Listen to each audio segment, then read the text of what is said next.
39장. 그들은 여호와께서 모세에게 명령하신 대로 청색, 자색, 홍색 실로 성소에서 섬길 때 입을 정교한 옷을 만들고 또 아론을 위해 거룩한 옷을 만들었더라. 그는 또 금실과 청색, 자색, 홍색 실과 가늘게 꼰 배실로 에봇을 만들었으되 금을 얇게 쳐서 오려서 실을 만들어 청색, 자색, 홍색 실과 가는 배실에 섞어 정교하게 짜고 에봇에는 어깨바지를 만들어 그 두 끝에 달아 서로 연결되게 하고 에봇 위에 에봇을 매는 띠를 에봇과 같은 모양으로 금실과 청색, 자색, 홍색 실과 가늘게 꼰 배실로 에봇에 붙여 짰으니 여호와께서 모세에게 명령하신 대로 하였더라. 그들은 또 호마노를 깎아 금태에 물려 도장을 새김같이 이스라엘의 아들들의 이름을 그것에 새겨 에봇 어깨바지에 달아 이스라엘의 아들들을 기념하는 보석을 삼았으니 여호와께서 모세에게 명령하신 대로 하였더라. 그가 또 흉패를 정교하게 짜되 에봇과 같은 모양으로 금실과 청색, 자색, 홍색 실과 가늘게 꼰 배실로 하였으니 그것의 길이가 한 뼘, 너비가 한 뼘으로 네모가 반듯하고 두 겹이며 그것에 네 줄 보석을 물렸으니 곧 홍보석, 항옥, 녹주옥이 첫 줄이요 둘째 줄은 성유석, 남보석, 홍마노요 셋째 줄은 호박, 백마노, 자수정이요 넷째 줄은 녹보석, 호마노, 벽옥이라 다 금태에 물렸으니 이 보석들은 이스라엘의 아들들의 이름 곧 그들의 이름대로 12이라 도장을 새김같이 그 12지파에 각 이름을 새겼으며 그들이 또 순금으로 노끈처럼 사슬을 따아 흉패에 붙이고 또 금태 둘과 금고리 둘을 만들어 그 두 고리를 흉패 두 끝에 달고 그 따은 두 금사슬을 흉패 끝 두 고리에 꿰매었으며 그 따은 두 사슬의 다른 두 끝을 에봇 앞 두 어깨바지의 금태에 매고 또 금고리 둘을 만들어 흉패 두 끝에 달았으니 곧 그 에봇을 마주한 안쪽 가장자리에 달았으며 또 금고리 둘을 만들어 에봇 앞 두 어깨바지 아래에 매는 자리 가까운 쪽 곧 정교하게 짠 에봇띠 위쪽에 달고 청색끈으로 흉패 고리와 에봇 고리에 꿰어 흉패로 정교하게 짠 에봇띠 위에 붙여서 에봇에서 벗어지지 않게 하였으니 여호와께서 모세에게 명령하신 대로 하였더라. 그가 에봇 받침 긴 옷을 전부 청색으로 짜서 만들되 그 옷의 두 어깨 사이에 구멍을 내고 갑옷깃같이 그 구멍 주위에 깃을 짜서 찢어지지 않게 하고 청색, 자색, 홍색 실과 가는 배실로 그 옷 가장자리에 석류를 수놓고 순금으로 방울을 만들어 그 옷 가장자리로 돌아가며 석류 사이사이에 달되 방울과 석류를 서로 간격을 두고 번갈아가며 그 옷 가장자리로 돌아가며 달았으니 여호와께서 모세에게 명령하신 대로 하였더라. 그들이 또 직조한 가는 배로 아론과 그의 아들들을 위하여 속옷을 짓고 세마포로 두건을 짓고 세마포로 빛난 관을 만들고 가는 배실로 짜서 세마포 속바지들을 만들고 가는 배실과 청색, 자색, 홍색 실로 수노와 띠를 만들었으니 여호와께서 모세에게 명령하신 대로 하였더라. 그들이 또 순금으로 거룩한 패를 만들고 도장을 새김같이 그 위에 여호와께 성결이라 새기고 그 패를 청색끈으로 관 전면에 달았으니 여호와께서 모세에게 명령하신 대로 하였더라. 이스라엘 자손이 이와 같이 성막 곧 회막의 모든 역사를 마치되 여호와께서 모세에게 명령하신 대로 다 행하고 그들이 성막을 모세에게로 가져왔으니 곧 막과 그 모든 기구와 그 갈고리들과 그 널판들과 그 띠들과 그 기둥들과 그 받침들과 붉은 물들인 순양의 가죽 덮개와 해달의 가죽 덮개와 가리는 휘장과 증거개와 그 채들과 속죄소와 상과 그 모든 기구와 진설병과 순금 등잔대와 그 잔 곧 버려놓는 등잔대와 그 모든 기구와 등이와 금제단과 관유와 향기로운 향과 장막 휘장문과 놋제단과 그 놋 그물과 그 채들과 그 모든 기구와 물두멍과 그 받침과 뜰의 포장들과 그 기둥들과 그 받침들과 뜰문의 휘장과 그 줄들과 그 말뚝들과 성막 곧 회막에서 사용할 모든 기구와 성소에서 섬기기 위한 정교한 옷 곧 제사 직분을 행할 때에 입는 제사장 아론의 거룩한 옷과 그의 아들들의 옷이라. 여호와께서 모세에게 명령하신 대로 이스라엘 자손이 모든 역사를 마치매 모세가 그 마친 모든 것을 본즉 여호와께서 명령하신 대로 되었으므로 모세가 그들에게 축복하였더라. 여러분 좋은 아침입니다. 오늘도 말씀의 은혜가 여러분의 삶에 풍성히 임하기를 소망합니다. 출애굽기 39장은 제사장의 옷과 성막의 준공검사에 대해서 기록하고 있습니다. 2절부터 8절까지는 에봇에 대해서 설명하고 있죠.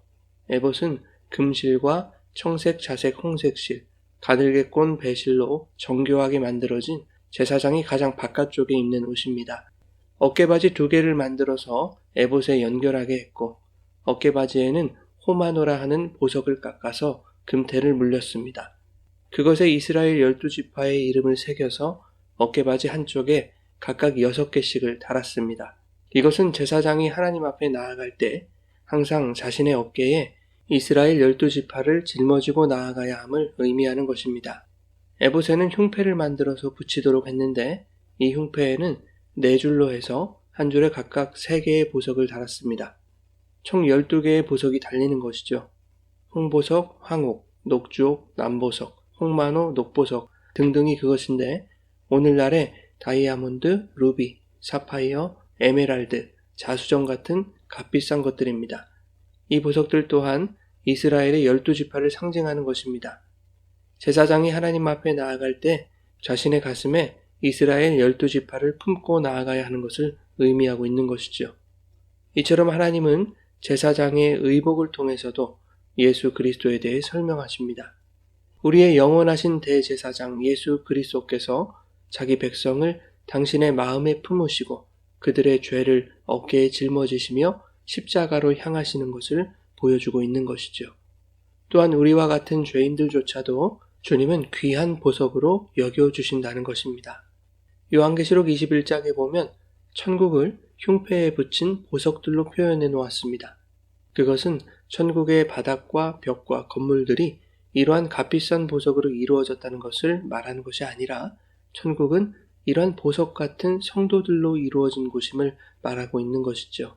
하나님에게는 모든 성도가 이처럼 보석 같은 존재라는 뜻일 것입니다. 하나님께서 이스라엘을 상징하는 흉패에 붙이는 상징물을 나무 조각이나 돌 조각 같은 가치 없는 것들로 정하지 아니하시고 값비싼 보석으로 정하셨다는 것이 이스라엘과 오늘날 성도들에게 얼마나 감사하고 감격스러운 일입니까? 어디 하나 완전한 것 없고 늘 자신만 생각하는 죄인들을 가치 없는 것으로 여기지 아니하시고 값비싼 보석으로 여겨주신 것은 죄인을 의롭다 여겨주시는 하나님 아버지의 크신 사랑과 예수님의 구속의 은혜 그리고 성령의 위대한 능력을 보여줍니다. 30절에는 순금으로 거룩한 패를 만들어서 그 위에 여호와께 성결이라고 새기도록 했습니다. 이 패는 대제사장이 머리에 쓰는 관에 매다는 것이었죠. 제사장 또한 하나님 앞에서는 죄인의 한 사람으로서 하나님께 성결하게 나아가야 한다는 것입니다. 아무리 대제사장이라 하더라도 아름답고 값비싼 것으로 정교하게 만든 그 거룩한 옷을 벗겨놓으면 그 또한 이스라엘과 똑같은 속죄의 은혜가 필요한 죄인이라는 것입니다.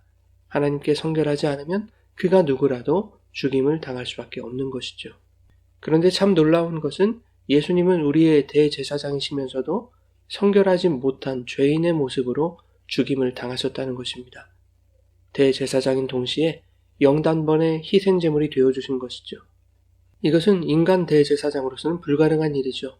성도들의 죄를 대속하기 위해 누군가의 희생이 필요했기에 예수님께서 죄인인 우리들 대신 성결하지 못한 죄인됨을 자처하심으로 죄인의 신분으로 십자가에 달려 돌아가신 것입니다.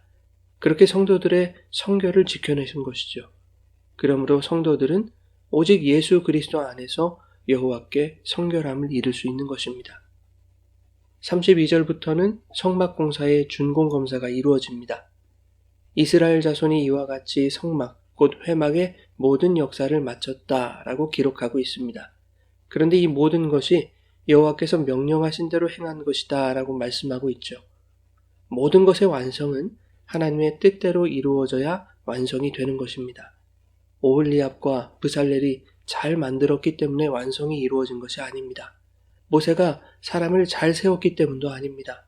모든 것의 완성은 하나님이 명하신 대로 이루어질 때 그것이 완성이라고 할 수 있는 것이죠. 32절과 42절에는 모든 역사를 마쳤다라고 기록하고 있습니다. 여기서 역사라고 번역한 히브리어 아보다는 아바드라는 단어에서 왔습니다. 아바드는 일, 노동, 봉사라는 의미입니다. 그런데 이것이 하나님께 대하여 사용되었을 때에는 하나님을 향한 일, 하나님을 향한 봉사, 즉 예배라는 의미로 확장될 수 있습니다. 성막을 만드는 일이 하나님에 대한 예배였다는 뜻입니다. 창세기 2장 15절에 보면 여호와 하나님이 그 사람을 이끌어 에덴 동산에 두어 그것을 경작하며 지키게 하셨다라고 말씀합니다. 여기서 경작하다라는 말이 바로 아바드, 섬기다, 일하다, 봉사하다라는 단어이죠. 즉 이 말씀에서도 하나님이 인간에게 명하신 경작, 일, 노동은 바로 하나님을 향한 예배라는 것을 말씀하고 있는 것입니다. 그런가 하면 본문 43절에는 모세가 그 마친 모든 것, 즉 모든 역사를 보았다고 말하고 있습니다. 그런데 여기서 쓰인 일이라는 단어, 멜라카는 천사나 사자, 또한 메시지를 전달하는 자를 뜻하는 말라크라는 말과 어근이 같습니다. 이 단어는 일에 대한 솜씨와 직업의식 및 소명의식에 의해 행해지는 일을 의미합니다. 즉 성도의 일, 성도의 역사는 하나님이 명하신 대로 살아가는 예배의 삶이며 그 삶이야말로 성도에게 주신 소명이라는 것을 본문이 말해주고 있는 것입니다. 여러분, 우리가 하나님을 섬기고 교회를 섬긴다는 말, 그리고 하나님의 일을 감당한다고 하는 모든 표현 속에는 하나님을 예배한다는 의미가 들어있습니다. 하나님을 예배하는 것에는 그분의 뜻이 있어야 합니다. 그분의 뜻대로 이루어져야 하는 것이죠. 아무리 예배를 잘 기획하고 기획한 대로 최선을 다해 열심과 열정으로 예배를 드린다 해도 그 속에 하나님의 뜻이 없다면 그것은 자신의 종교적 만족을 위한 이벤트에 불과한 것입니다. 이스라엘이 성막을 건축한 것은 하나님의 명령대로 준행한 예배였습니다. 오늘날 성도들이 드리는 예배 또한 하나님이 명령하시는 대로, 하나님이 원하시는 대로 이루어져야 합니다. 성막의 모든 것들이 예수 그리스도를 설명하고 있었듯이 오늘날의 예배 안에서도 오직 예수 그리스도만이 나타나는 것을 하나님이 원하실 것입니다. 이러한 예배와 예배의 삶을 살아가는 것이 하나님이 우리에게 주신 소명임을 기억합시다. 43절에 이렇게 기록하고 있습니다. 모세가 그 마친 모든 것을 본즉 여호와께서 명령하신 대로 되었으므로 모세가 그들에게 축복하였더라. 사랑하는 여러분, 우리의 모든 삶이 주님의 뜻대로 이루어지는 예배가 되기를 소망합니다.